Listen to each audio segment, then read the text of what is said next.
Dr. Wellard is here to share more about herbal remedies and discuss with you questions and answers and other things about ailments and how some of these natural things can help us in God's method. So why don't we just open word of prayer and then we'll turn it right over. So let's bow our heads. Dear Heavenly Father, we thank you for the many blessings. We thank you for creating us and in such an amazing way. We thank you for also teaching us to be able to care for the body so that we can serve you better. We ask that you bless these moments. May you be glorified. May all the wisdom and knowledge that you have be shared through Dr. Wellard, and so that we can enjoy the blessings that you've prepared for us. In Jesus' name we pray. Amen.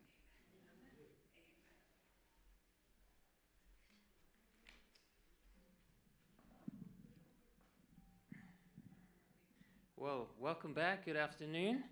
Hope you are all doing well. For those who weren't here yesterday, who wasn't here yesterday? Show of hands. There's a few of you. Okay.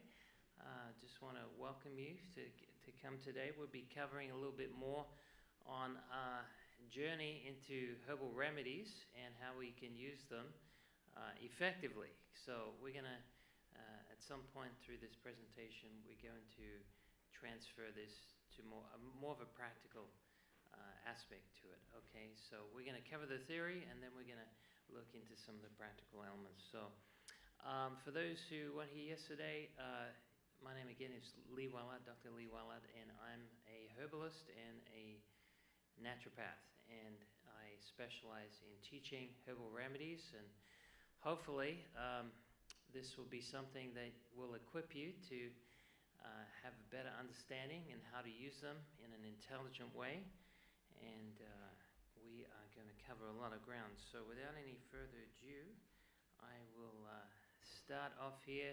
Sorry to have to say this again, but I do have to put a disclaimer up here just so that you know this is for educational purposes only, but we will make it practical, and no information given is intended to be used as a substitute for poor lifestyle habits. A substitute for good lifestyle habits or well-informed medical advice. Please use your own common sense in applying what is said. Remember that herbal remedies are not a cookie-cutter approach to every condition. What herb may work for one may not for another, and that may be good in certain situations, may not be recommended in other situations. There's no panaceas, there's no one-size-fits-all. Herbs have their place, and they also have their limitations. However, if used correctly, they can help solve a lot of issues that may require medical interventions if not used at all. Any health advice can be harmful if not placed in its proper setting. So do your own due diligence that success may attend to your efforts. So let's start with herbal medicine. What is herbal medicine? Sometimes referred to as herbalism or botanical medicine. Now some people use the word herbal in reference to leaves, okay, but in the true sense, it covers more than just leaves. So that's why we technically use the word botanical medicine. So that covers also things like roots and berries and things that may not even be considered a herb, like a mushroom, for example. Okay, so a herb is a plant or plant part used for its medicinal, aromatic, or savory qualities. Herb plants produce and contain a variety of chemical substances that act upon the body. And who can tell me what that is? There's a name for it. Phytochemicals. Phyto means plant, chemicals, plant chemicals. Okay, so there's according to the World Health Organization, 80% of the world's population is using herbal remedies. In the United States, I think maybe it's 35%. So we're quite a way behind. In fact, we're probably in the Stone Age compared to some people. Another fact is that related to herbal medicines, there's a whopping 7,000 compounds used in herbal modern-day medicine that have been derived from plants and herbs. Okay, so I think it's around 25% of all drugs actually come from a plant derivative. Do you know where the word drug came from? It was a Dutch word, droog, and it meant dry plant. So the first drugs were dry plants. Okay? But according to the FDA, there is no such thing as herbal medicine. Because what makes a medicine is it has to be poisonous to the body, and it has to create side effects. That's according to the FDA. I didn't say that. Now, my definition of medicine is something that works medicinally to act upon the body to bring about normalization and health. Okay? But that doesn't define what is a drug medicine. And this is why herbs have been sort of put in a lower category, so to speak, and seen as alternative medicine. But really, alternative medicine should be drug medicine, because alternative means something other than found in nature or native, right? So drugs are alternative in that sense of that definition, and the true is actually herbal remedies. Okay, so, but even though they don't see herbs as herbal remedies, if you practice using herbs, then you are practicing medicine without a license. So if you can figure that out, please let me know how that works. All right, so yesterday we touched on this, and for the sake of newcomers, I wanted to go over this again. But here's some basic principles you need to understand. Herbs must be preserved to maintain effectiveness. And so herbs, they have to be preserved well.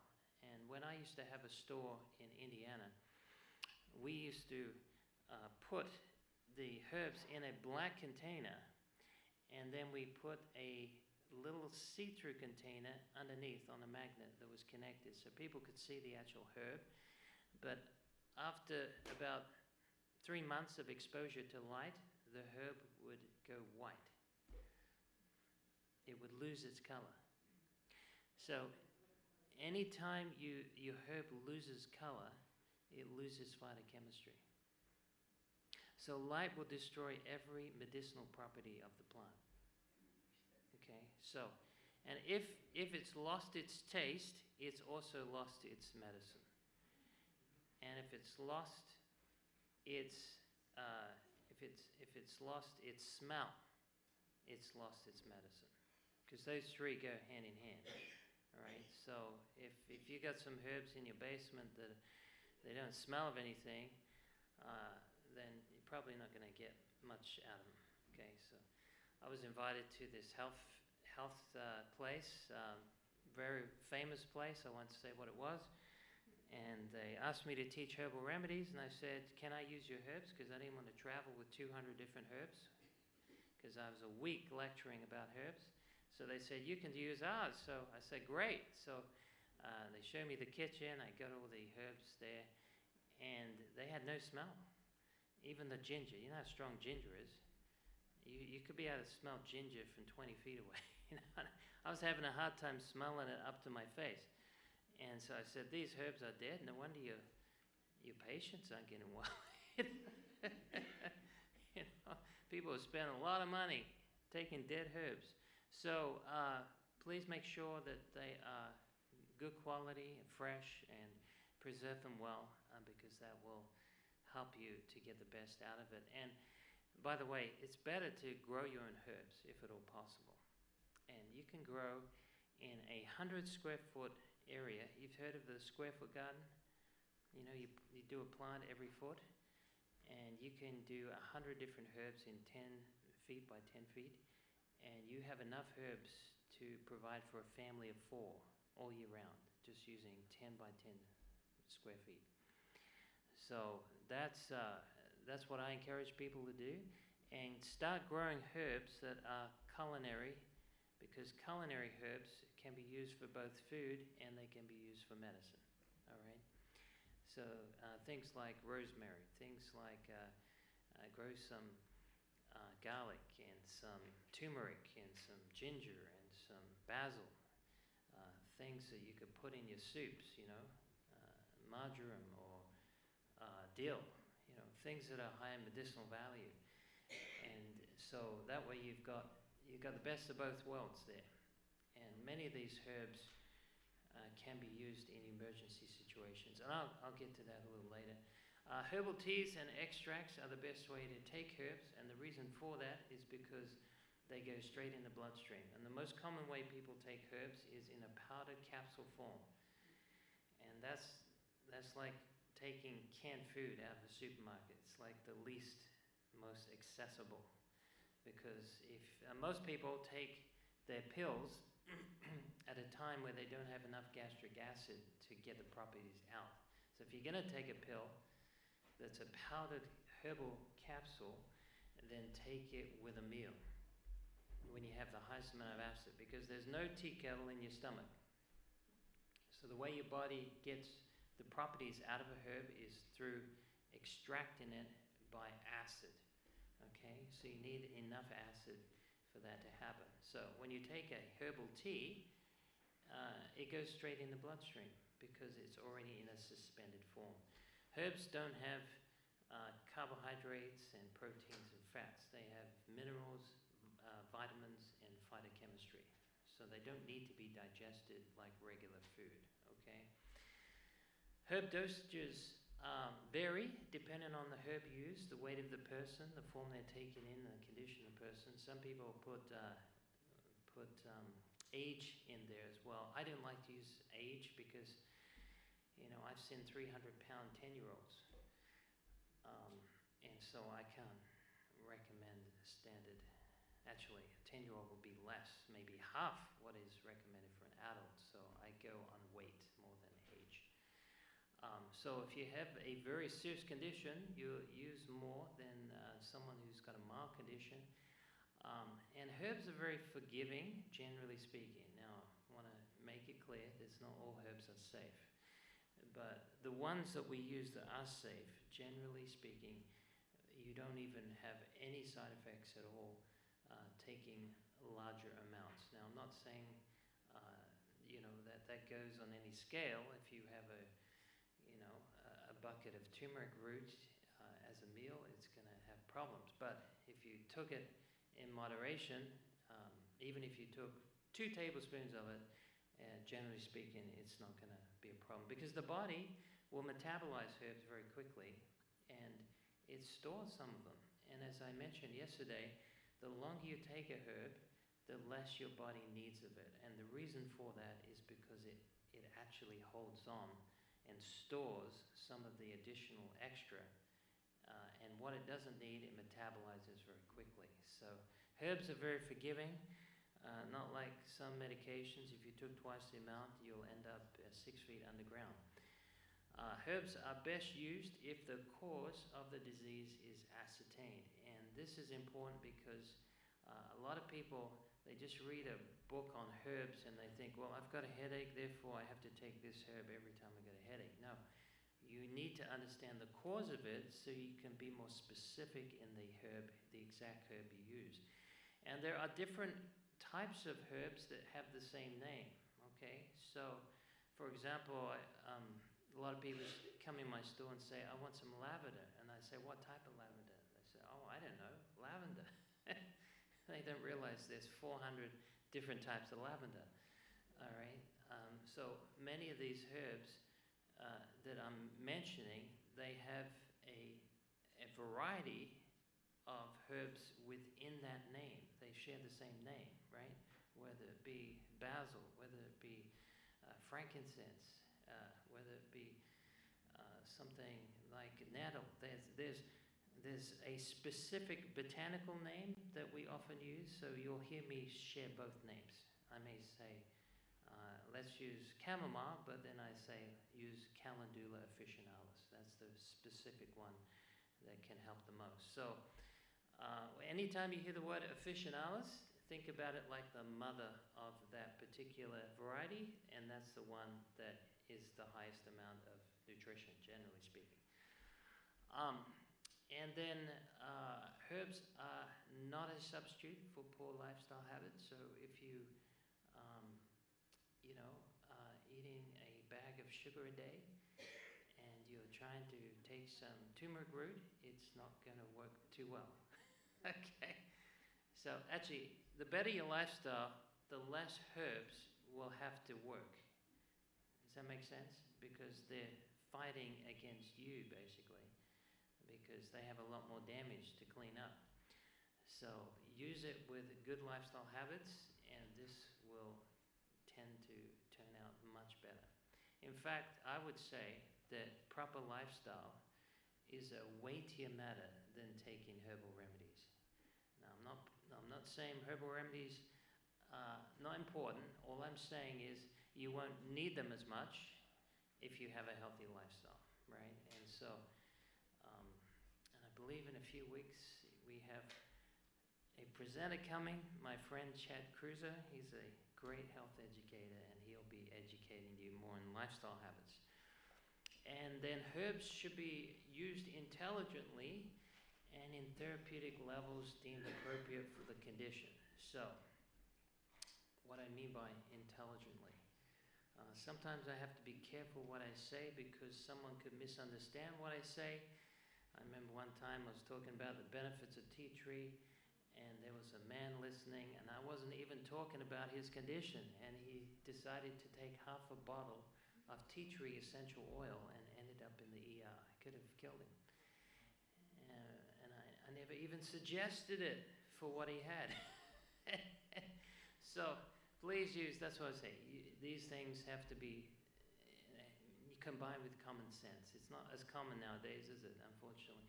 But anyway, just know that there are nuances and there's not a cookie-cutter approach to herbal remedies. We need to consider multi-factors, okay? For example, if you are older, let's say you're 90 years of age, okay? I just spoke to a gentleman here, 90 years of age. Then you may be in a situation where if something was used for a circulatory condition where your circulation is less, you may not respond as well, as quickly to that as if you were, let's say, 9 years of age. And so the amount that I would suggest may be different based upon your age, based upon your condition. So keep that in mind. Herbs are not to be relied upon continually unless they're used for nutritional support. We call this nutritive herbs. Okay, herbs that are high in nutrient value, and that could be, for some people use wheatgrass, some use oat straw, some may use red clover, some may use spirulina. So a lot of people use these things for nutritional support instead of getting common supplements. So anyone here use supplements on a regular basis? Okay. So check out where your supplements come from. They should show you where they're from because a lot of supplements are actually, you probably wouldn't take them if you knew where they came from.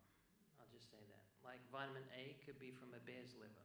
Vitamin B is often coal tar products, petroleum-based products. Vitamin C is usually from GMO corn. Okay, vitamin D is often from sheep's wool, lanolin. Vitamin E is often synthetic, or it could be from wheat germ. So check out where those things come from. Even your minerals, like it may say calcium. Where's the calcium from? Is it from a rock? Is it from a shark's fin? Where's it come from? Sea crustacean? So you just don't know unless it specifies. Okay, so I prefer to get my minerals and my vitamins from my food. Okay, that's just my preference. Now, if you don't eat a well-balanced diet, you may require you to have more supplements. Now, there are certain supplements that we take now and again because it's hard to find in the food. Now, let me explain. For example, iodine. Anyone here take iodine? Iodine you can't find really in the soil. Where's iodine found? Anyone can tell me? Salt. What's that? Salt. Salt? Well, they add it to salt, and it's usually, if you've got it naturally in salt, it's from the ocean. So it comes from the ocean.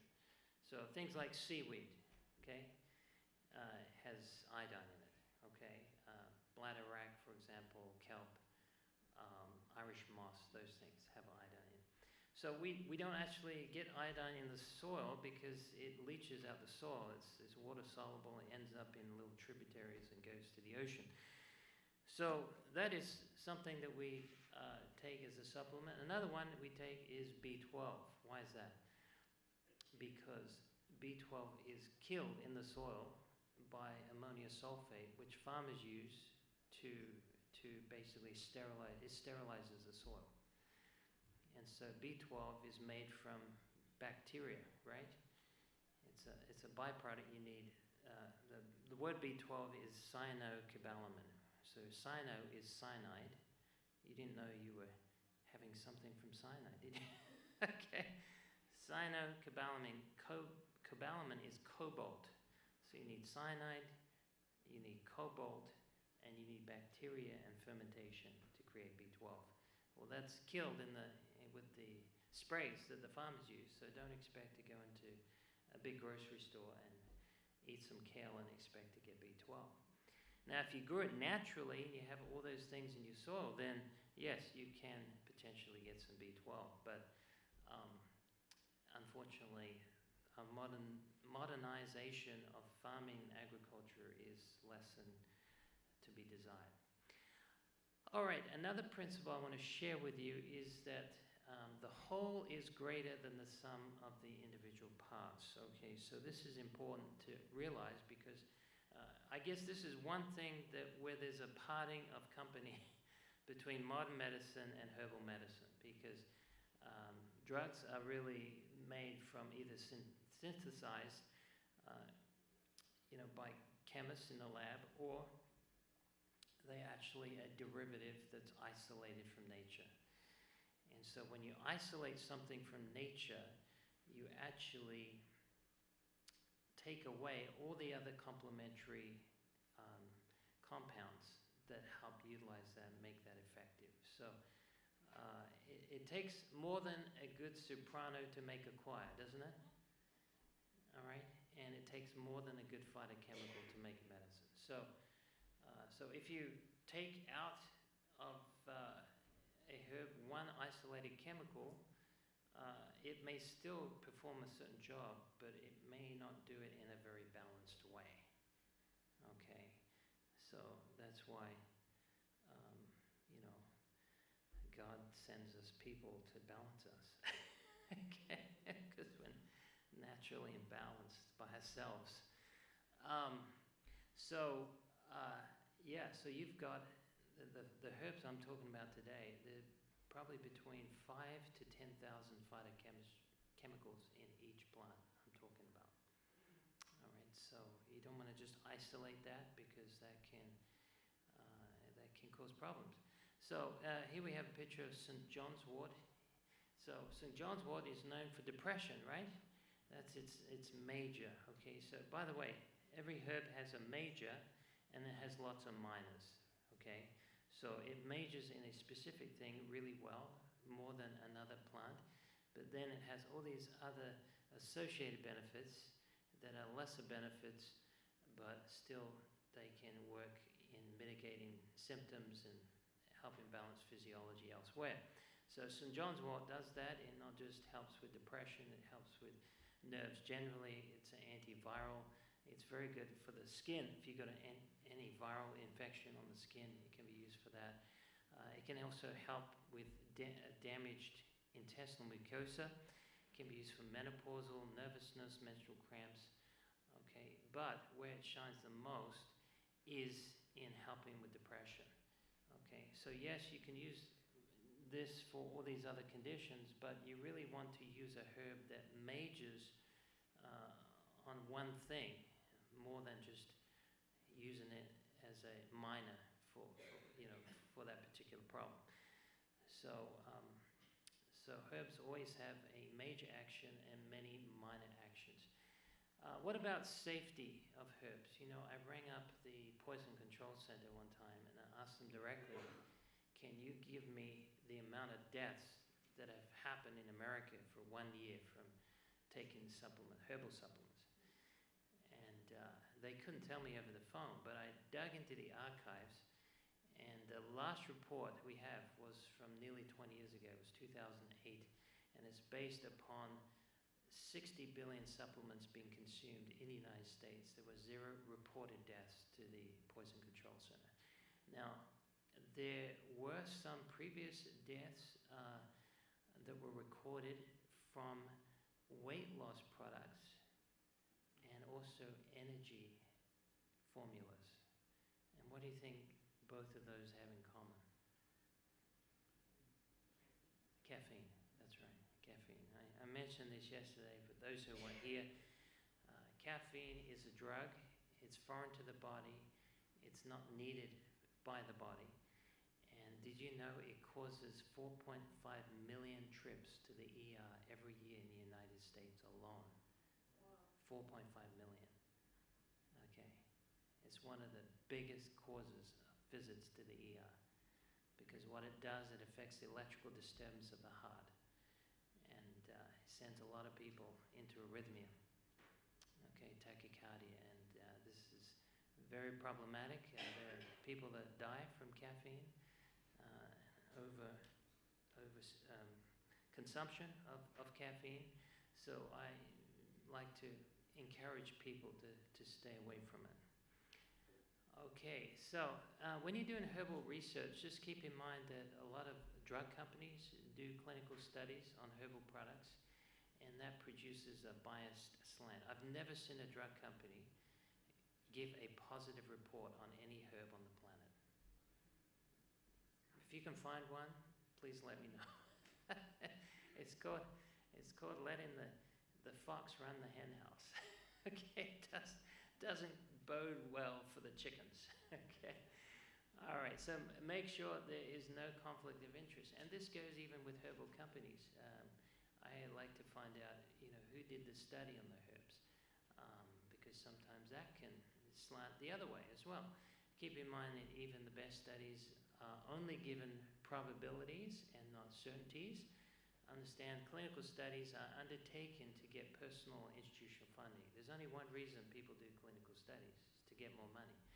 And if you read at the end of the study, they'll say, we need a bigger study to prove that this study was valid, basically. So give me more money. So that's the problem. We have too much conflict of interest. And then don't take double-blind studies as an irrefutable evidence. Okay. Now, it can be good evidence, but don't take it as irrefutable evidence, because double-blind studies, they did a study on double-blind studies, and they found when they repeated the study, they had a 50% success rate of getting it right. Okay. So you got as much chance flipping a coin as you did getting that repeated. And then also, make sure you understand the limitations of the study and read the whole study before you jump to conclusions. For example, this is a study that was done on comfrey. When I had a store in Michigan, it was illegal for me to sell comfrey. I could sell marijuana, not that I did, but I couldn't sell comfrey. To meet someone in a dark alley somewhere, because it was banned by the state of Michigan. And this goes back to 4 cases back in the 1980s of apparent liver toxicity. All right, now if you see a herb that gets 1 or 2 side effects that's semi-serious, it'll be all over the news, okay? But you can have hundreds of thousands of people die every year from medication. It doesn't get 1 line in the newspaper. But comfrey, in my opinion, is very safe if used correctly. So the comfrey study was done on rats that they had high amounts of what we call pyrrolizidine alkaloids injected in their liver, and lo and behold, they ended up with cancer of the liver. Okay, so the conclusion of the study is, if you're a rat, avoid needles with pyrrolizidine alkaloids. Okay, that's the okay. That is what the conclusion I could come to, but the conclusion the medical community come to is avoid them like the plague. They'll kill you, you know. You'd have to eat 3,000 pounds of comfrey leaves to get the same amount of pyrolyzidine alkaloids as was injected in the rat's liver. So that just shows you how skewed things are. Now, also, we have to consider the safety and also the composition of the things that we're taking from the supplement side of things. And so there was a Attorney General that tested the ingredients of supplements. And look at this, isn't this amazing? I have it in my head here because I can't read it up there. But it said here, after testing, they did DNA tests of the ingredients that were listed in these supplements, this plant material, and they found, anyone bought any herbs from Walmart? It says only 4% of tested products from Walmart contain plants listed on the product labels. Can you believe that? 4%. That's why I said it's better to actually grow your own, or at least get them from a reputable source, because you may not be getting the real deal. What about herb-drug interactions? So let me explain this to you, because I don't have time to go into all the categories of herbs and drugs. But if you are taking a drug that's stabilizing you in a critical situation, then don't take a herb at the same time. Does that make sense? Because you can exacerbate it. So, for example, let's say you're taking lisinopril to lower your blood pressure, and then you take a herb like hawthornberry, which lowers the blood pressure. Now you have two agents combined that lower the blood pressure. You could go too low too quickly, and you could end up with a stroke. Blood pressure is a two-edged sword. It's helping you by getting the blood to that area that's lacking blood, okay? But if you elevate it too much, it can cause aneurysms, right? It can have very serious consequences. So the way to do this is work on lifestyle first, okay? So if someone's in a critical situation, don't focus on the herbs, focus on the lifestyle. And then when they're in a safe place, that's when you can start to think about some of these things. So there are, anyone been on WebMD? Anyone been on that website? It's a very common website for medical people. And these were 5 herbs that were mentioned that were the most serious herbs that you need to avoid. Can anyone identify some of them? I've already talked about some of them. Don't be shy. Lavender. No, it's not lavender up there. Chamomile? No. No dill. Okay, one I just spoke about. Affects the liver of rats. Comfrey, thank you. Okay, we have pennyroyal up there as well. We have kava up there. We have St. John's wort up there. And so these are herbs that are considered very dangerous. However, if you understand how to use them properly, none of these herbs I would see as dangerous. All right, even kava, which has kava-lactones in it, and there were 20 cases of people who had liver toxicity from taking kava in 2000 to 2001, and that tells me right there it was a contamination of kava, because you would expect it to be, you know, not just in 1 year, but over many years. And that's what happened. You had kava peelings, which are toxic, that were mixed with kava root. So what I'm saying is that, you know, often literature on herbs, you have to really dig beneath the surface, because if you just go on a website like this, you probably will get misleading information. All right, especially about comfrey. I have never met anyone that's had comfrey toxicity. No one. Now, I'm not saying it's not possible, but boy, you'd have to really be living off comfrey. And the comfrey that we use that's safe is what we call Symphytum officinalis. And the one they injected in rats was the Symphytum atlanticum, which is a Russian variety of comfrey. And so the herbalists use the Symphytum officinalis, and that's the one I generally recommend for people to use.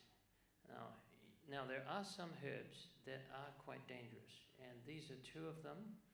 These are ones that are used by Chinese practitioners, and they account for 70% of severe poisonings. All right, and one is called Chunwu, and one is called Kenwu. And they are herbs that I don't recommend, and they're often used by Chinese herbalists or practitioners. So they account for a majority of these adverse conditions. Now there are some other herbs. There's 14 herbs that account for 86.6% of adverse effects, and two of which I've put up there. You probably wouldn't even think about them. They're commonly used. What's the herb on the bottom? Soybeans. Yes. Soybean is actually categorized as a herb. Did you know that? Now, I'm not saying don't eat soybeans, but there are 4 things you have to worry about with soybeans. One is genetically modified soybeans. Okay, so GMO is a big problem. 90% of the soybeans are genetically modified, so you got to make sure they're not. But that's a whole new study I won't get into today, but that is very problematic with leading to cancer in the GI tract.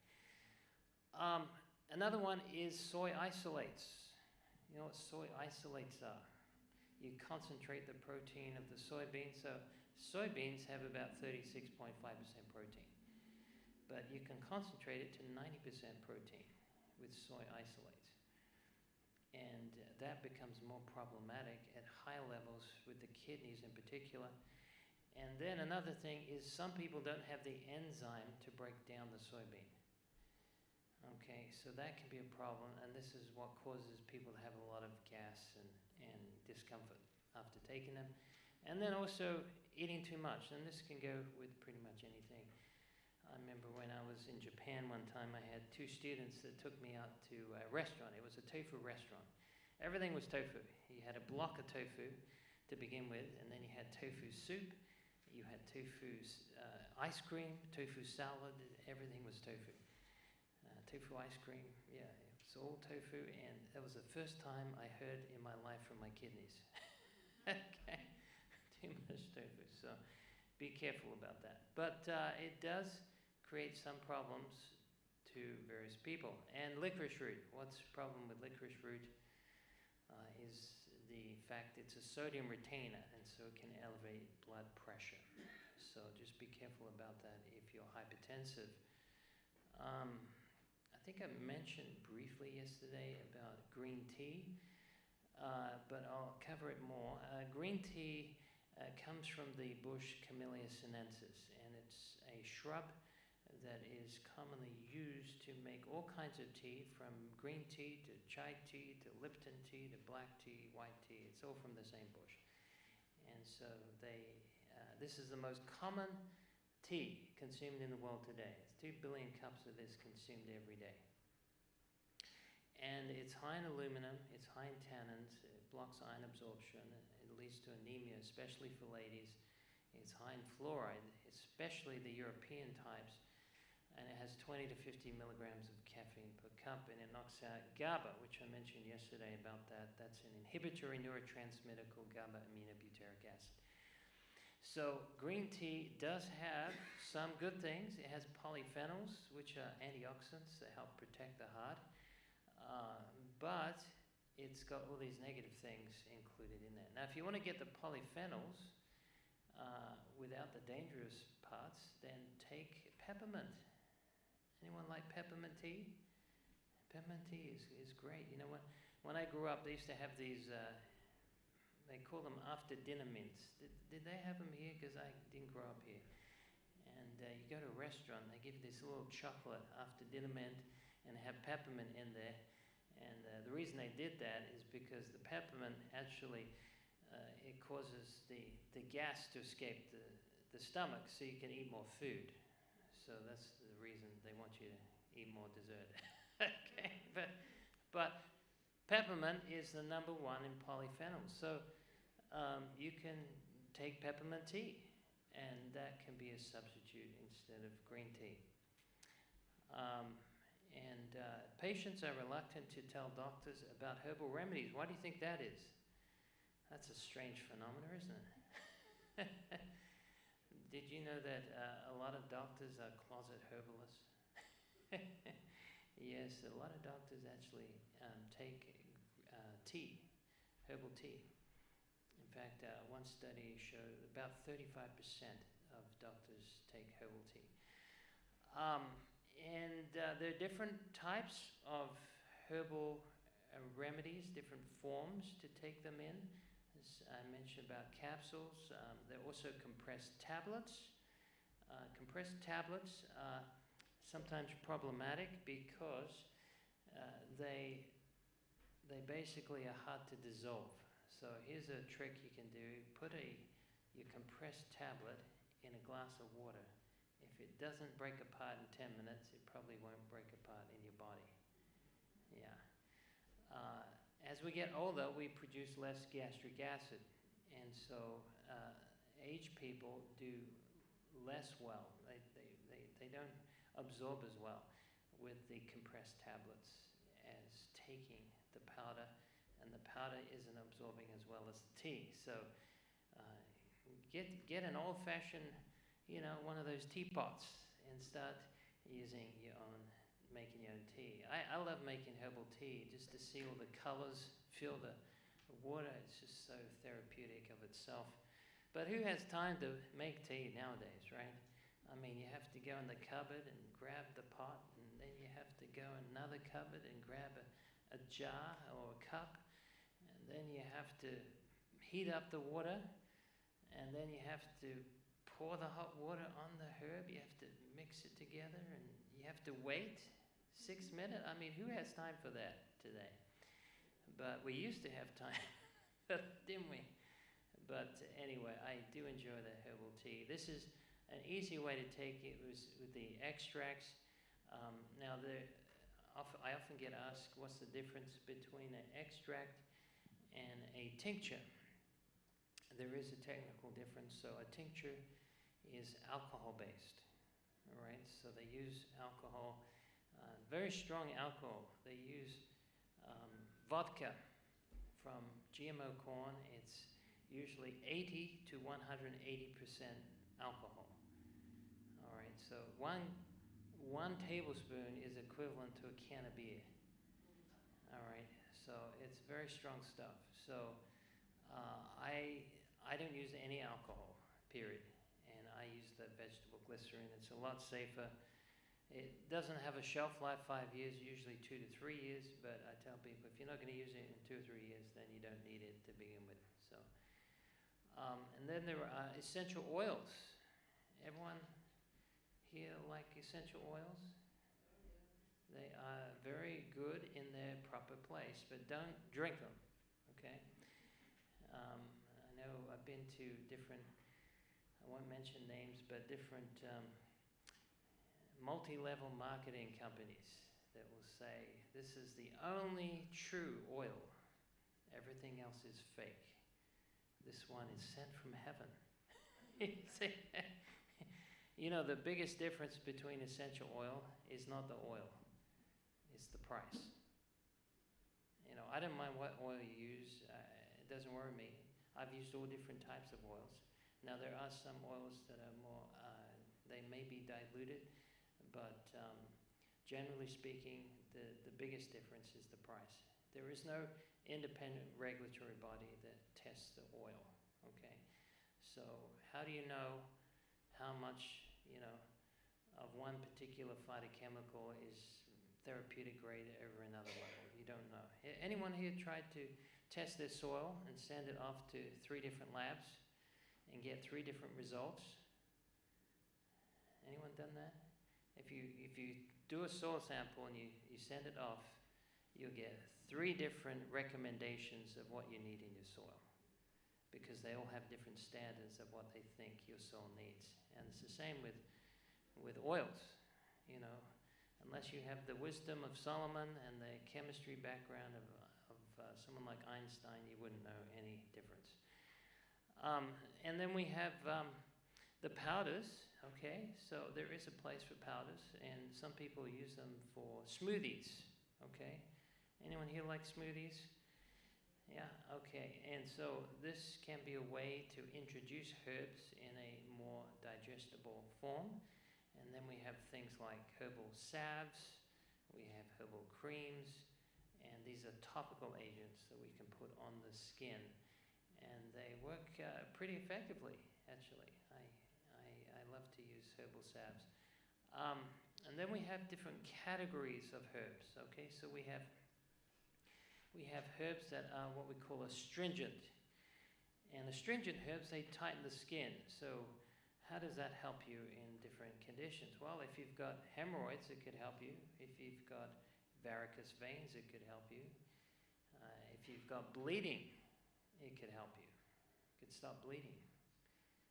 If you've got wrinkles, that was my next one. I used to have ladies come in all the time say, what have you got for wrinkles? And I used to mention clay. Clay is one of the best things for wrinkles. It tightens the skin like nothing else. Anyone try clay on their face? It feels like a vacuum cleaner. You feel that suction. It's amazing. So herbs can do this too, like witch hazel is an excellent one for astringent. Horse chestnut is another one. It's not up there, but it's a very good one for the skin. And so these are very effective in tightening the blood vessels. It can also help, like bilberry can tighten the little capillary beds in the eye.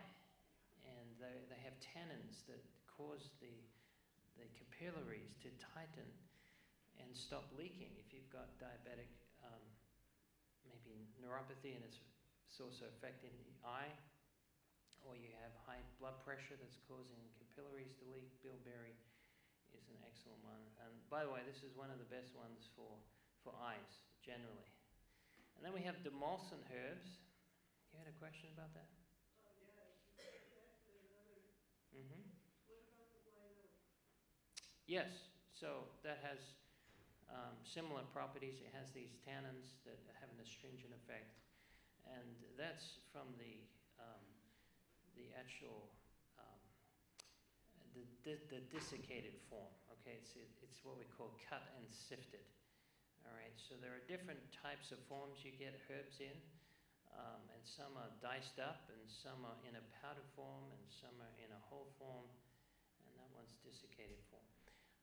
And then we have demulcent herbs. These are herbs that help with protecting the mucous membranes. It's like licorice root, marshmallow, slippery elm. They are what we call mucilaginous. So they are helpful for inflamed mucus cells in the respiratory system, in the digestive system, and they do a great help in protecting things like ulceration.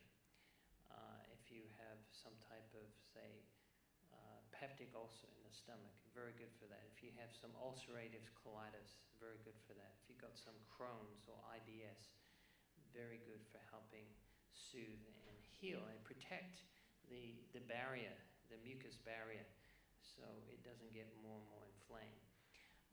And then we have aromatic herbs, and a lot of our aromatic herbs are medicinal herbs that you grow in your backyard, and they are very high in phytochemistry, very good source of phytochemicals for the immune system, and I'll talk more about that a little later. Then we have bitter herbs for digestion. Yes, sir? You had talked about Crohn's. Which one? Yes. So for Crohn's, the demulcent herbs, things like marshmallow, slippery elm, aloe vera, things that are slippery, okay? And they provide a coating in the GI that helps protect. the integrity of the mucus cells. And so bitter herbs are very helpful for digestion. You remember when the children of Israel were led out of Egypt, God told them to take some bitter herbs. Remember that?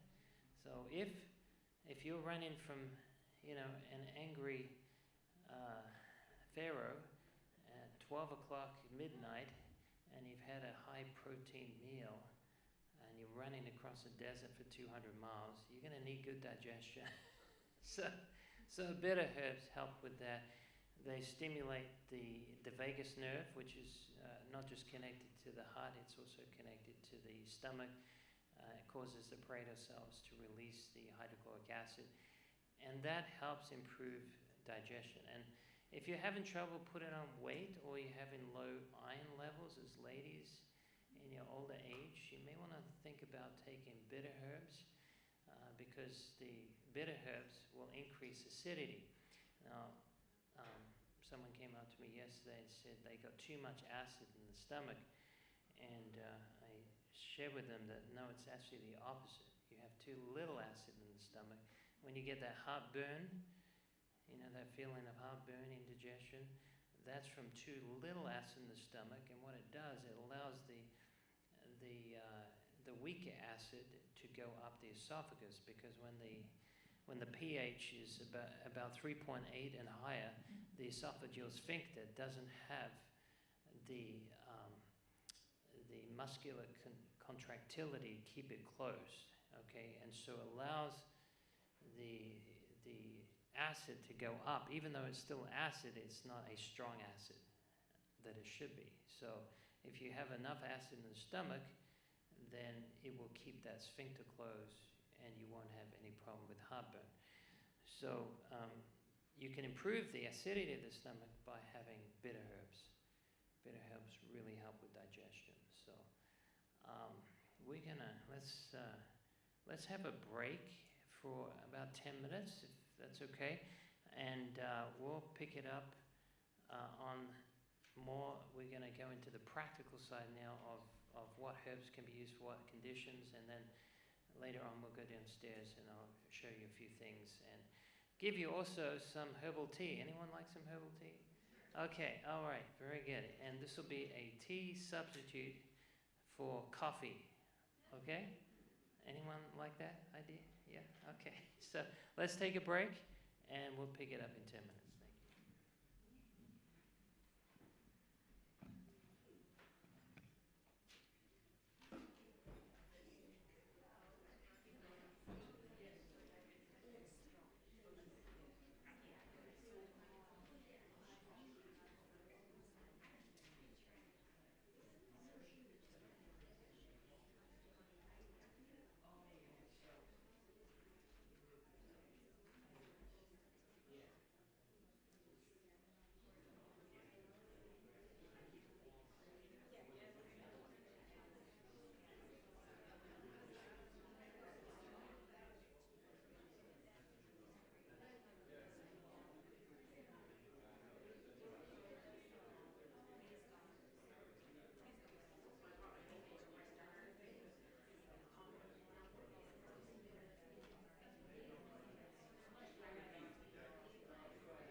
Okay, we are back. We're going to cover some conditions and what we can use herbs to help with. This is a rare condition on the screen here. It's called stress. Anyone heard of that? None of us suffer from that, right? Okay. So I mentioned this briefly yesterday. Those who weren't here, adaptogens. Adaptogens are a category of herbs that help resist the effects of stress. That can be physical stress, it can be mental stress. There are different herbs that affect different systems, but they all are basically working on the neuroendocrine system. And most of the adaptogens are roots, such as eleuthero root or licorice root, ginseng, ashwagandha, rhodiola, things that are very high in properties that regulate the stress response, mitigate cortisol levels, reduce inflammation, balance energy levels. So those are things that I highly recommend. I'll talk more about that as we go through. This is calendula cream, or you can make this into a salve. This is from the flowers, and we've used calendula for all kinds of skin complaints, from eczema, psoriasis, inflamed skin, burnt skin. You can use it for any type of fungal infection topically. You can also use it for things that are common, like irritation, skin irritations or poison ivy, anything like that. It can really be a blessing. And then we have Vitex. I mentioned this yesterday. Vitex or chasteberry, and this is a hormonal normalizer. And this is really good to help ladies. Okay, so all the men take notes. I mentioned yesterday.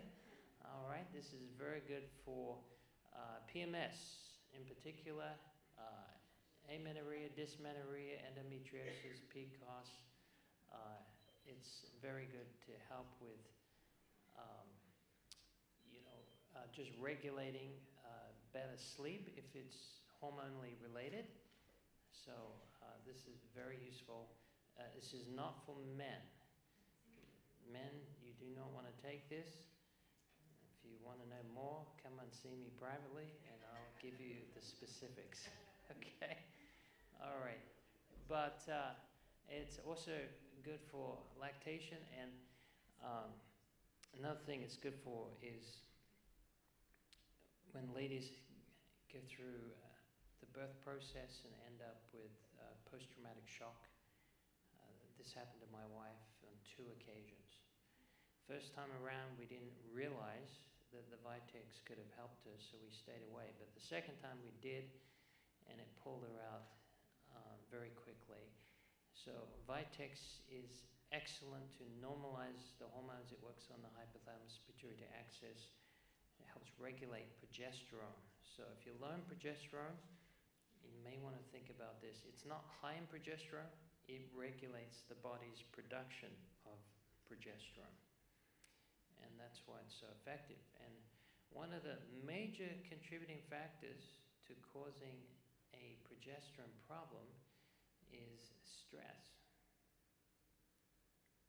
Because stress is following the same pathway as the hormones do. So first you have cholesterol, then it goes to pregnenolone, then it can bifurcate and go to cortisol, or it can end up going to progesterone. So if you have a lot of stress, it shifts the hormone production. And so this is why ladies in particular suffer more on this regard when they hit menopause. So you can take Vitex to help with a lot of the menopause symptoms, include hot flashes. And I mentioned yesterday about black cohosh, and get yourself a good fan. Okay. Herbs for insomnia. Okay, so if you've had a lot of exhaustion, let's say you can't, let's say you ever had a situation where you're too tired to go to sleep? You know what I mean? It seems ironic, right? You're so tired you should go to sleep. Well, in that case, you probably lack in minerals, and so oat straw is a very good one for that. Oat straw, or Vena sativa, is the botanical name, and that's what we call a nervine. So for usually the category that helps the most with sleep is the category of herbs called nervines, and these are herbs that help relax you. They're skullcap, passion flower, valerian, oat straw. Those are some of those nervines, and they just relax you. So, you know, if you're having trouble sleeping, prepare for sleep. And one of the ways you can do that is take a nice warm bath and put some Epsom salts in there, just a cup of Epsom salts, and that will help mineralize the body with some electrolytes like magnesium. And so that will ease the muscle tension. And then you get a few drops of lavender oil and put that in there, okay?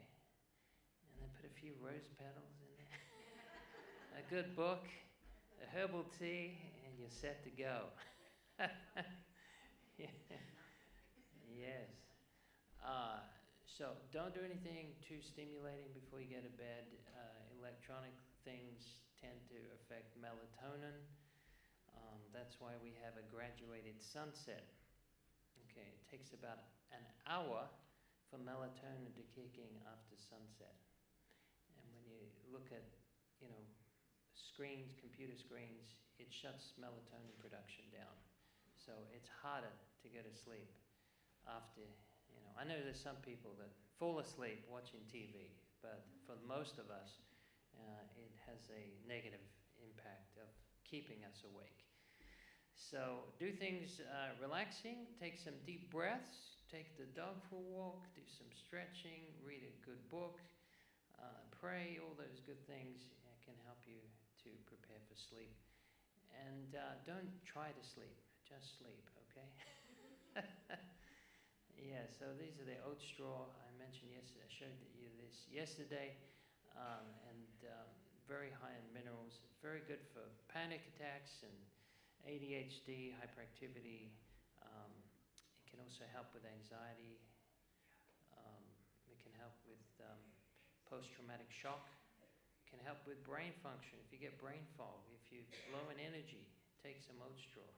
It's very good for pregnant mothers or mothers who are just delivered, because even though they can't sleep, they can still feel better with oat straw.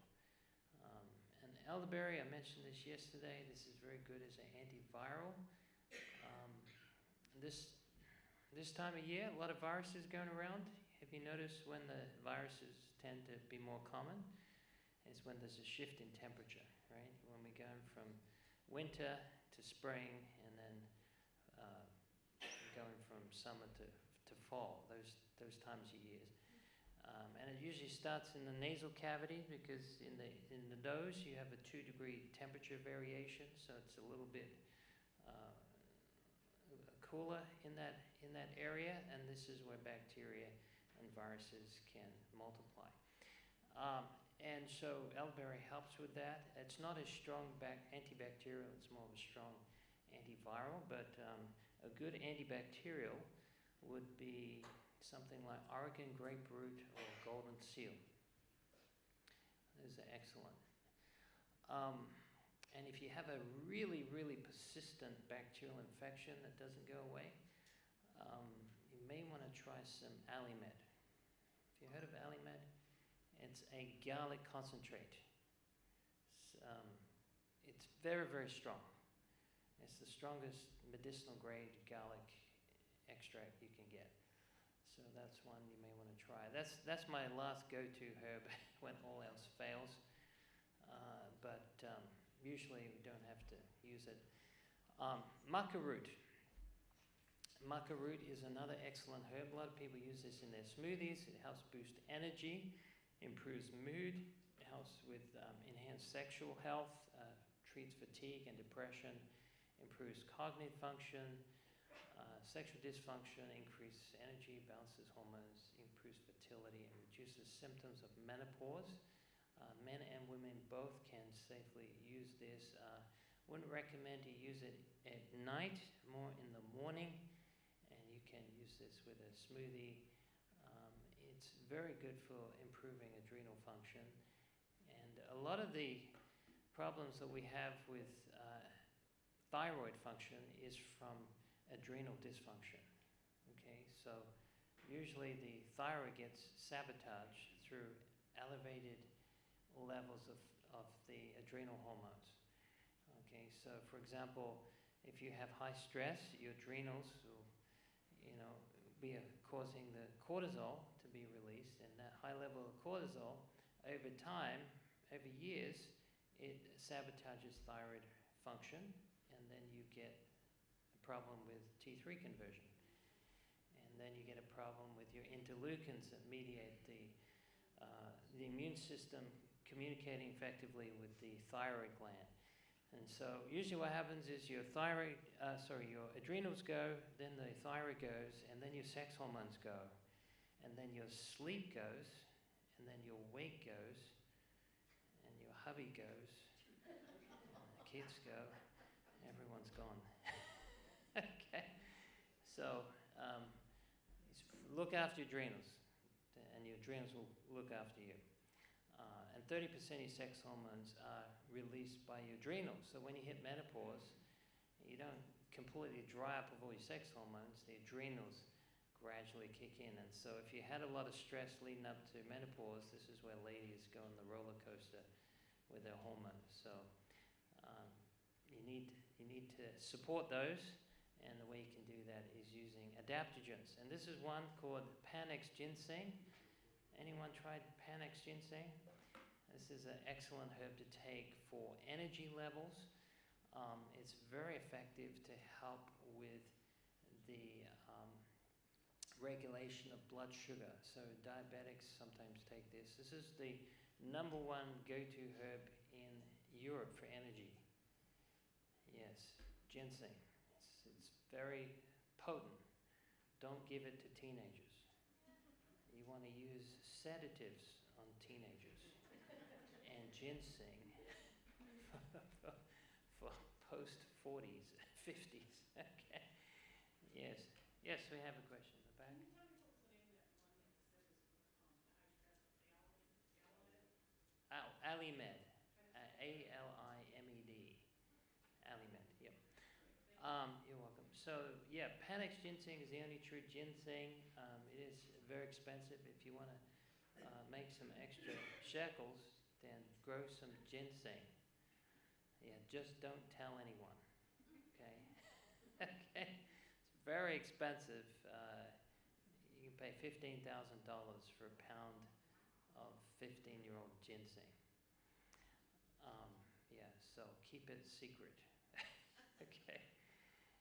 But ginseng is a wonderful herb to take, and just don't be careful about taking it. I want to give a contraindication here. If you have arrhythmia, okay, if you have tachycardia, do not take ginseng.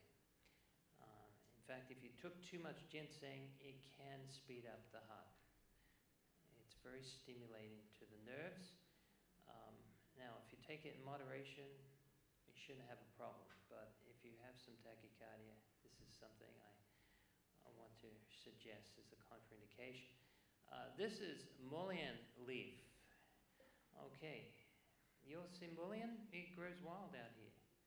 Yeah, so mullein is a demulcent, and it's a beautiful plant. It's very commonly growing all over the United States.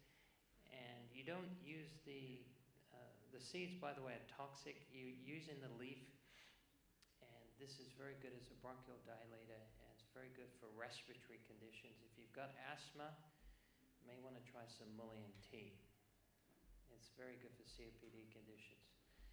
And it works very quickly. Usually within a couple hours, the mullein can really do wonders for the lungs. And this is another one for the lungs. Anyone tell me what this is? I'll be surprised if anyone gets it. It's called lungwort. Lungwort. Now, lungwort is my number one go-to herb for lungs. Yeah. I've literally sent people on death's door. They're going to be intubated. They can't breathe properly. They're struggling. We've had people with long COVID. We've had people who are just in a very desperate state, low oxygen levels, and lungwort has been the thing that has helped the most. And this stimulates the ciliate to be activated. We have a little ciliate conveyor belt in our lungs. It takes debris up, and often when people smoke, they affect their ciliate, and this affects the debris. And so when they stop smoking, they start to get the cough, smoker's cough, and they start to get a lot of mucus, and so this is activating that ciliate. So means that debris can come out of the lung, and once it's out, people often feel a big relief. Headaches and migraines, there's a herb called feverfew. What's it called? Feverfew, okay? And F-E-V-E-R? yes, Feverfew, because it was commonly used for fevers, all right? And especially rheumatic fevers. But it's the number one go-to herb for migraines because it's a vasodilator. Now, a lot of people take caffeine for migraines because caffeine, it will constrict everything. It will constrict your blood vessels in the brain. And so migraines, you get this unequal distribution of some blood vessels are wide and some are constricted. And if you get a volume of blood from a wide blood vessel into a small blood vessel, then it leads to pressure, right? And that leads to vascular tissue causing pain signals through the brain. So to help with this, you can use feverfew as long as you don't have very tight muscle tension in the back of your neck, because this can still affect and clamp down those blood vessels. So you may want to combine a hot compress on the back of the neck.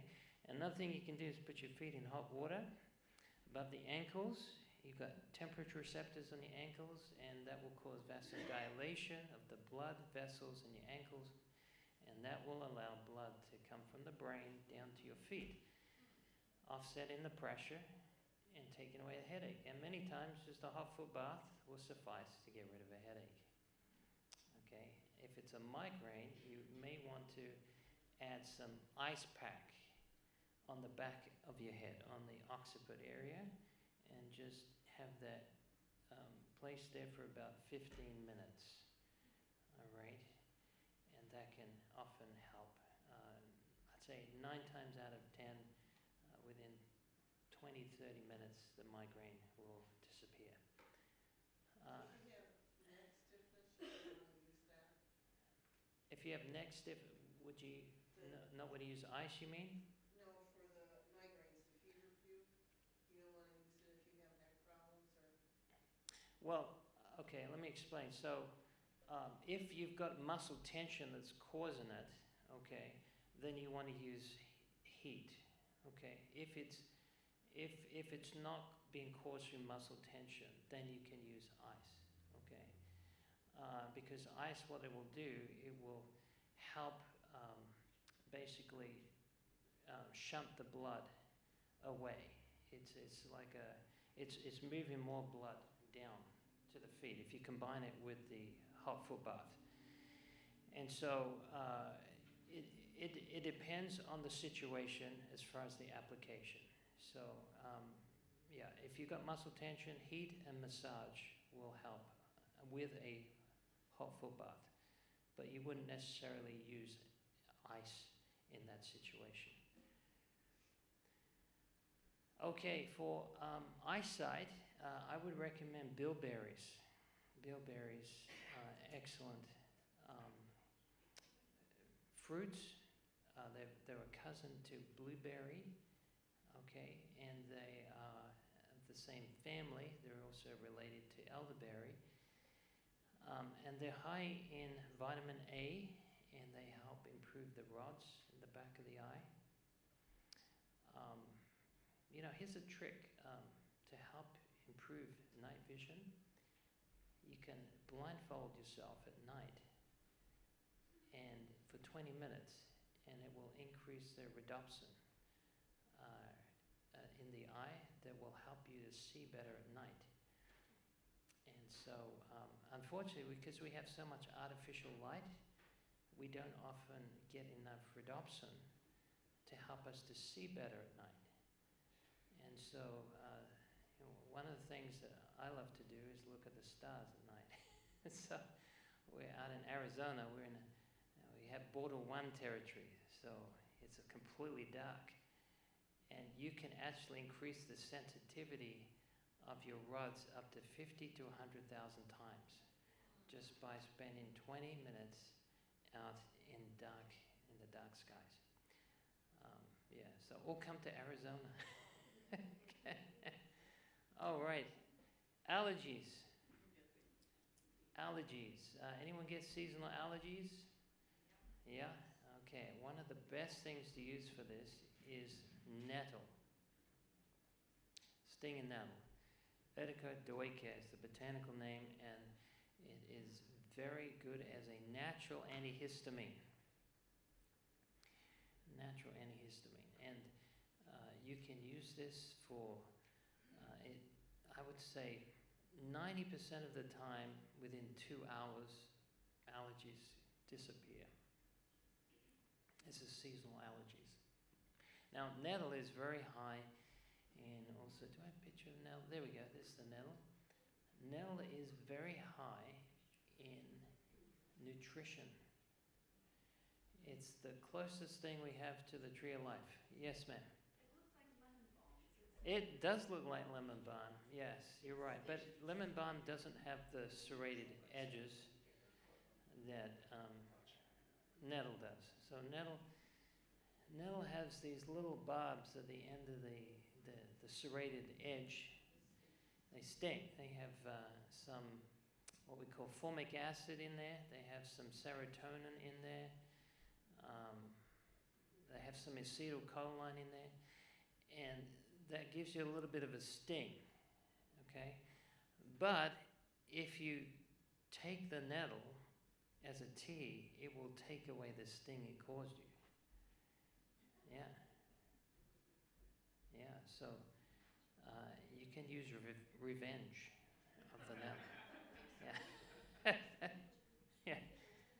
Yes, you can use it. Yes, in fact, on our website we have a nettle soup recipe, and you can use this instead of spinach, or soak it. If you soak it in warm water, you can actually use this in a salad. Okay, but it's better if you cook it. And then also, it's very good to help with iron. So if you're low in iron, ladies, this is one of the highest plants of iron in the world. And it's also one of the highest levels of protein. Now, I know I said before that herbs don't generally have protein, carbohydrates, and fats, but there are some herbs that do have high amounts of protein that are green leafy, more like green leafy vegetables, and this is one of them. Nettle. Dry nettle is over 40, I think it's around, don't quote me on this, but between maybe 47%, something like that, protein. Also very high in vitamin A. It's got B, C, D, E, K, and P. It's also what we call tropho-restorative. That means it helps every body system. So it's very good for, let me tell you what it's really good for. It's really good for lowering blood pressure. Lowering blood pressure, blood sugar. Some people use it for cancer. Some people use it for the liver or the kidneys. It's very good for the kidney. Now, usually, if you take a herb that's good for the liver, also generally it's good for the kidneys as well, and vice versa. Is it good So. for liver cancer? I could say, if it were me, I would take it. Yeah. So a lot of people having liver problems in the United States. There's 100 to 110 million adults in the United States that have what we call fatty liver, undiagnosed. All right, that's a heavy amount. That's high amount. And it's starting from having too many processed carbohydrates. That's how it starts.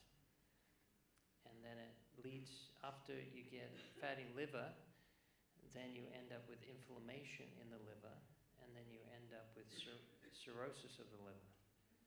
Okay?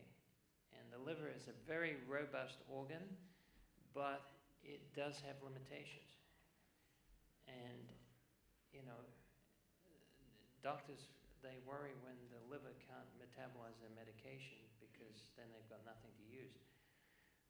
Your liver can be destroyed up to 90% and regrow. It's very, very powerful, and it's restorative.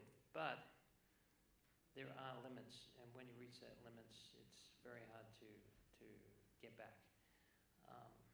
It's like diabetes, for example. If you have diabetes type 2, you've already destroyed most of your beta cells that make insulin by the time you're diagnosed. All right, so you have to be more careful to what you have left, okay? Now, someone asked me before about, what about arthritis? This is a very good herb for arthritis, by the way. In fact, I know a herbalist, he was the world's top herbalist, and he had some arthritis in his knees when he got into his mid-80s. And he used to get the nettle, and it was, you know, straight off the plant, and he used to wave it on hit his knee, because it would take away the arthritic pain from the serotonin in the actual leaf, and the acetylcholine. So yeah, but I actually prefer, and I don't have arthritis, thank the Lord, but if I did have arthritis, I would rather use a salve, topical salve. So we use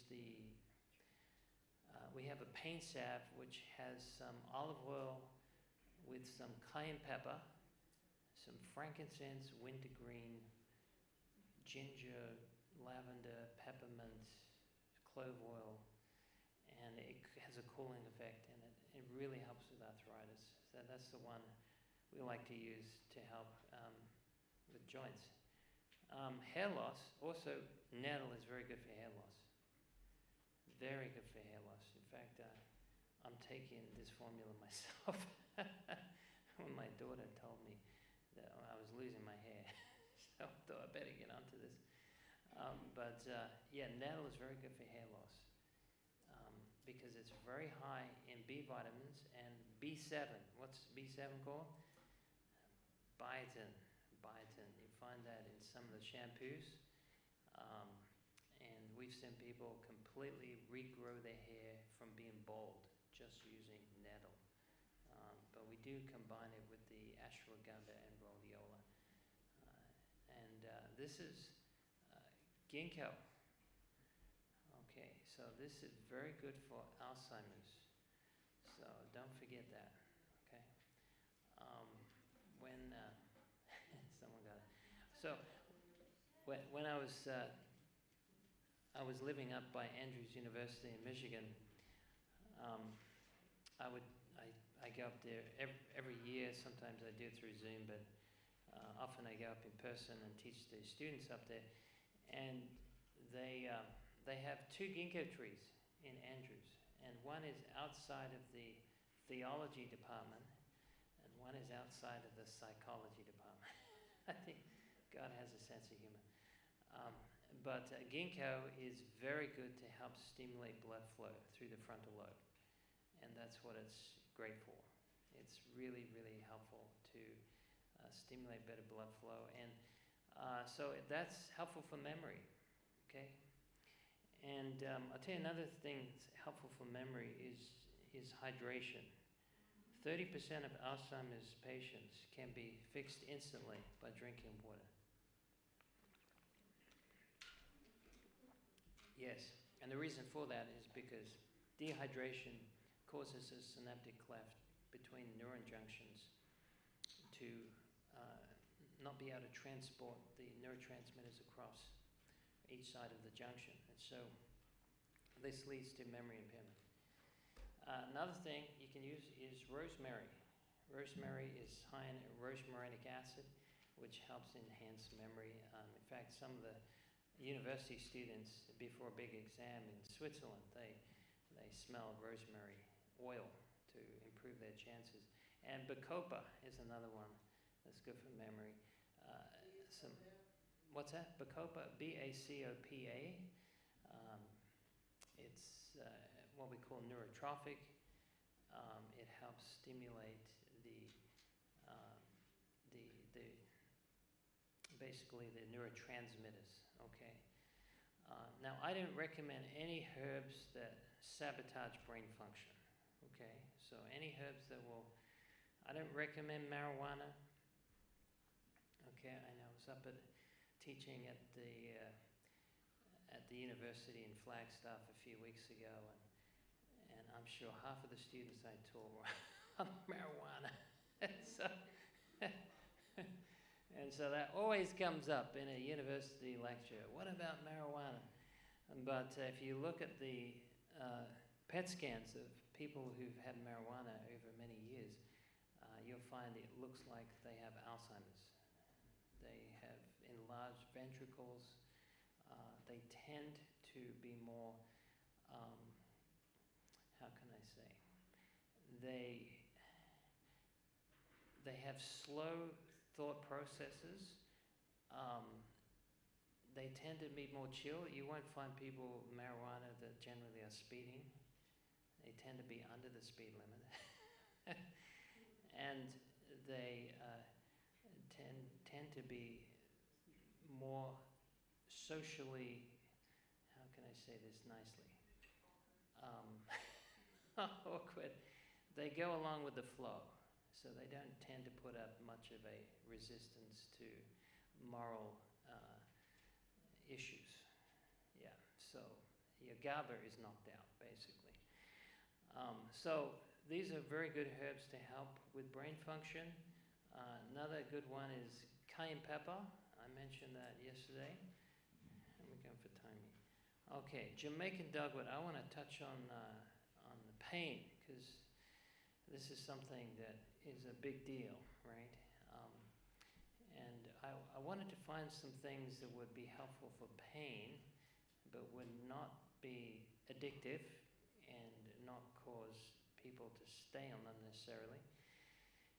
And so this one is a very good herb, Jamaican dogwood. This is not a common dogwood. This is actually from Jamaica, hence the name, Jamaican dogwood. So this is very good for helping block pain signaling.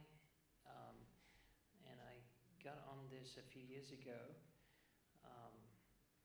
I started doing some research on different herbs for pain, and I put together a formula. And there was a gentleman, he was a friend of mine. His wife contacted me one day. He just had a serious accident with a circular saw. And he was in the kitchen, and he was cutting a piece of wood using a circular saw with one hand. Not a good idea. And it backfired on him, and it went straight in his groin. And so this is where all the men cross their legs. And yeah, it severed his scrotum, and it was 1 millimeter away from severing his femoral artery. So his wife came home, and there was this police tape around the house. There was blood all over the floor, and he was taken off to emergency unit. And they contacted me, and the heaviest hitting pain drugs weren't touching him. And so they reached out and said, have you got anything for pain? And so I sent him two things. I sent him some CBD oil, and I could talk about that another time. We don't use, you can get CBD oil without THC, just to let you know. That's the stuff that's in marijuana. Anyway, we sent him some of that, and then we sent him some Jamaican dogwood with, it had some devil's claw, turmeric root, licorice root, and cayenne. And then he contacted me a day or two later, and he said, thank you so much for sending that, because I'm off all my pain meds. It was so much better than the pain meds, and he was back to work a few days later. Of course, it didn't stitch up what he lost, but it did help a lot with the pain. And so we've used it since then for people with cancer pain, for severe arthritic pain, for nerve pain, tooth pain, and it's worked really well. Now, I wouldn't say it's 100%. There's no one herb that works 100%, but I'd say 85 maybe to 90% of the time, it lessens pain or makes it more bearable. In some cases, the pain completely goes away. So this is a really helpful one, because once you get on pain meds, and I learned this from a medical doctor, he said once you get on pain meds, it's very hard to get off, because pain meds, they don't actually lessen pain. What they do is they increase your toleration to pain. That's what they do. So that means that when you come off them, you need a stronger dose, right? When they start getting out the system. And that's why pain meds always lead to stronger pain meds.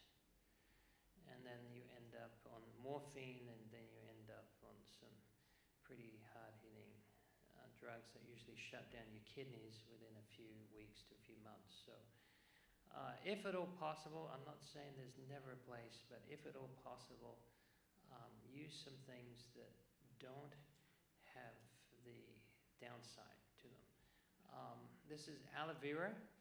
Aloe vera is excellent for the mucous membranes. It's very healing and soothing to the mucous membranes. So you can use this for all kinds of digestive complaints. However, if you're going to use the leaf, don't get too close to the skin, because it has some tannins in there that can be quite astringent and can cause diarrhea. So just go easy. It doesn't taste too good. I know a lady, she uses for hair gel. She swears by it. Really good, I don't know what you call conditioner or something like that. You can also use it for burns. I don't know how many times we've used this for burns. We used to have a plant. I worked at a medical center over in Maine, a clinic, and we had a plant there, and many times one of my family would get burnt, and we would just cut off a slice and wrap it on, and almost on contact, the pain would go away. It's just very, very soothing. So it's great for burns. And cayenne, I mentioned this yesterday, but cayenne is fantastic for stopping bleeding very quickly. So if you have some internal hemorrhage, you can take cayenne. Some people use it for headaches and migraines. Some even use it for shingles. Some use it to lose weight. Now, if you want to lose weight, I generally don't recommend using herbs for weight loss, because I don't think that's where the main gains are made. I think, diet and exercise should be able to take care of that. However, there are certain conditions where people have slow metabolic function with just hypothyroidism. So what you can do, if that's the case, you can get some cayenne pepper and you mix it with some olive oil. So get a little jar, like a jam jar, and fill it up 1/5 with the cayenne pepper powder, and then mix it with the oil, olive oil. And then once you stirred that well, put it inside a crock pot and fill the water up to the top of the lid and just put it on low and leave it overnight. And the next day the powder will go to the bottom and the cayenne will infuse into the oil, okay? And so the hot stuff is what we call capsaicin, and that's activated through the oil. I learned this the hard way when I went to the Philippines about 30 years ago, and I had a cayenne salve, and my feet got cold. It was a 13-hour flight, and so I thought, I had a cayenne salve, and I thought I'd rub it on my feet to warm it up. And so I put some on, and then after 20 minutes, I didn't feel anything, so I thought the cayenne wasn't working so well. Maybe I didn't put enough on. So I put some more on my feet and rubbed it on, and I didn't feel anything for half an hour. So I thought, well, maybe it's old. That's why it's not working. So maybe it's a few years old. So I grabbed some more, and I put it on my feet. And so I didn't feel anything for 2 hours until I got off the plane, and I learned later that sweating activates the heat properties because it's oil-based. So the capsaicin, it activates in the oil. So after I started walking in the airport, I felt it's getting a little toasty, you know? And then after a while, I just turned to my wife and I said, honey, I think my feet are on fire, you know? so I had my foot up at a water fountain in Narita Airport trying to cool it down. Next day I had my skin on my foot was gone. The bottom of my feet was just red. So be careful about cayenne. You don't put it in sensitive areas of your body. Don't put it in your eyeballs, up your nose. Don't use cayenne soap bars unless you want to run a marathon the next day. Maybe you could use that. But yeah, you want to be respectful of cayenne. It's strong stuff, so just go easy on the cayenne. And then we have some other herbs we'll go into. Skullcap, which is great for anxiety. It's good for diabetes. It helps with cancer, removes toxins. Helps with flu and heart disease, inflammation, weight loss. It was used actually by the Chinese during COVID. And it's a great relaxing herb. A lot of people use it for sleep. Okay, this is comfrey now. If any of you a little wheezy looking at a wound, I'm just warning you, I've got an open wound on the next one, and so you can turn away. So there you go. This is the wound. So I had a gentleman contact me from California. He was a diabetic, and he had this big open wound, and I was afraid it was going to be septic. In fact, the first one he sent me was even worse than this one. And so I told him he needed to sterilize the wound, you need to keep it clean, and then I told him to use some comfrey. So he used comfrey, and he did this every day faithfully. And that's the leg on the right a few weeks later. It's the same leg. It's not completely healed yet because I didn't get a final picture of this, so this is only a few weeks after the fact. But it just goes to show how quickly some natural remedies can work in the healing process. This is lavender, or Lavandula officinalis. That's the one you want. If you ever stress, go in a lavender field. You know, just walk in a lavender field, you'll come out, you will have a care in the world. It's amazing. Or get some lavender. It's really good.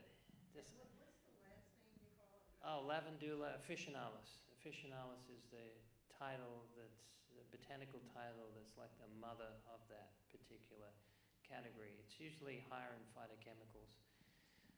So this particular type, you have about, I think it's 300 or 400 phytochemicals. The modern one, the most common one is what we call spike lavender, and that is it's about 60 phytochemicals. So it's not as much. It's a hybrid because they want to use it for weather-resistant situations. But Lavandula officinalis is wonderful for sleep. This is the one you want to get for sleep. And you can get a bag of this and put it under your pillow at night, and it will help you get to sleep. And if you know someone that can do massage, get some lavender oil and rub it on your back before at night, your shoulders, maybe even a little scalp massage. It's wonderful, wonderful. Or you can use it in a bathtub. The lavender in the bathtub. That's another excellent way to go. But lavender is also very good for other things, good for burns. It's anti-anxiolytic, so if you get stress, some anxiety, this is a wonderful herb to use. And also, you can use this as the essential oil in a carrier oil topically for many different conditions. If you've got some skin that needs to be healed, it's slow healing, you could try lavender. As I said, burns, irritations, inflamed skin works excellent for that as well. And it's good for headaches, good for migraines, stress-induced hypertension. So lavender is a famous herb, go-to herb. We're going for time here. Okay, we'll do another 5 minutes. And this is turmeric root. Turmeric root is gold. It's used to be worth like gold. It was very expensive in the Orient in the times of Jesus. Now it's very common. It's a cousin to other great herbs like ginger. Ginger is also got curcumin in. That's the derivative that a lot of people isolate and make into a medicine. CBD oil, I don't usually spend a lot of time on this, but I'll just say it does have some very good effects for pain, seizures, and sleep. Those are what people mainly take it for. Just make sure you don't have the THC, that's the tetrahydrocannabinoids, which are the chemicals that give you that high, all right? So I don't use any herbs that give you a high. We don't want to send people into addictive behaviors.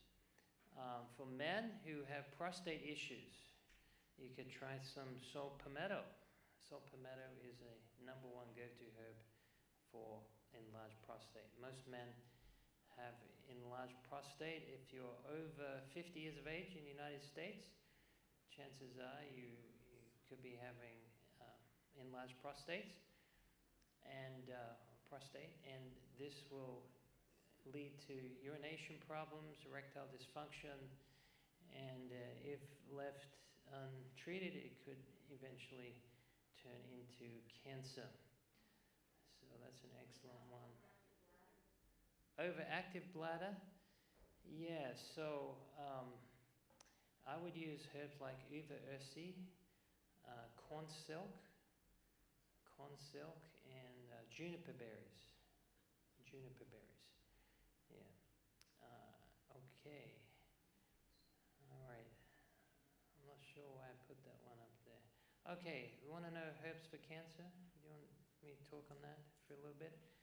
Okay, so there are 8 different ways that herbs can potentially help cancer. One is decreasing inflammation, increasing apoptosis, which is programmed cell death, increase nutrition, enhance the immune response, decrease angiogenesis, which is what cancer does. It has to have its own blood supply, so it releases chemicals to stimulate the growth of new blood vessels. And then herbs protect against metastasis. They also can improve organ function and prevent DNA damage and mutation. So those are some of the ways that they can help. The phytochemicals can help protect against oxidative stress, free radical damage that can cause cancer. And they can also help in the nutritive side by aiding the immune system with immune-enhancing, supporting compounds. And these are some herbs that can help with angiogenesis, panax ginseng, or should I say angiogenesis inhibitors, panax ginseng, artemisia annua, cinnamon, and turmeric root. Sorry, the words got mixed up there. And then garlic and onion. Someone had a question. Yeah, what is that, go back, that one slide, what is angiogenesis? Angiogenesis means the creation of new blood vessels. So cancer cells, they create new blood vessels because when they get to about 2 millimeters, they need blood supply in order to keep growing. And so you have what we call angiogenesis inhibitors that stop that from happening. Okay, and so while the cancer cell is trying to get its growth and trying to get more blood, these herbs can help inhibit that process. All right, you're welcome. And garlic and onion, these are excellent because they contain things like sulfur compounds and allicin. By the way, they're destroyed if you cook them, so it's better to eat them raw, and they can enhance the immune system. And very good. Sorry, I'm running a bit short of time here, so I'm just going to go through this very quickly. But herbal actions that modulate the immune response, they can greatly affect this by helping with the cytokines and interferons and what we call tumor necrosis factors, which are very problematic with cancer development. And so astragalus, echinacea, cordyceps, ashwagandha, Siberian ginseng, and others can help with this, okay? And then you have also cell replication that can happen with cancer that certain herbs can offset, such as, I'm just summarizing here, we have burdock, red clover, frankincense, and plants that are high in berberine, such as Oregon grape, golden seal, and barberry. And then we have also things that can help, like gotcha cola. This is a picture of gotcha cola. And then there are cancer cells that secrete these enzymes like hyaluronidase and elastase to break down local tissue and allow themselves to spread. Some herbs inhibit these enzymes or interfere with cancer cell migration in other ways. Included in this group are bilberry, butcher's broom, dongquai, echinacea, gotcha cola, hawthorn, panax, ginseng, and turmeric root. Anyway, for sake of time, I'm going to skip some of these, but we've got a lot of ladies now with hormonal issues. And I would say that I hardly meet any lady anymore that doesn't have a hormonal issue. And one of the problems with this, or contributing factors that is causing this, is what we call endocrine disruptors. Have you heard of endocrine disruptors? These are things that are in chemicals. They are things that we buy from the store. They may be in fragrances. They may be in perfumes, in candles, in canned food, and they disrupt the hormones. And so we're seeing even the same thing with the animals. There's fish in Alaska that have problems with their hormones. We have dolphins and shark that can't reproduce because of endocrine disruptors. Hormones act like a symphony. Okay, let me finish maybe on this thought. Anytime you put a hormone in your body that the body naturally produces, as soon as you start doing that, you're the conductor of the choir. Because the way the body does it, it regulates it in such a synchronized fashion that it comes in waves, right? And it tapers off. But when you put it in your body, it comes in like a flood. And so this ends up in the blood, goes through the bottom of the brain where the pituitary gland sits. It doesn't have a blood-brain barrier, and it's like a dipstick. It picks up all the hormones in the system. And then through a biofeedback mechanism, it regulates that through the endocrine system. And so the hormone that it detects is coming in at very high levels it tells those organ systems that produce that hormone to shut down production. And now, it doesn't shut it down altogether, but it slowly, over time, it slows the production of that hormone. And so that means that the longer you take the hormone, the less your body makes of that hormone, and the more dependent you are on that hormone to being taken.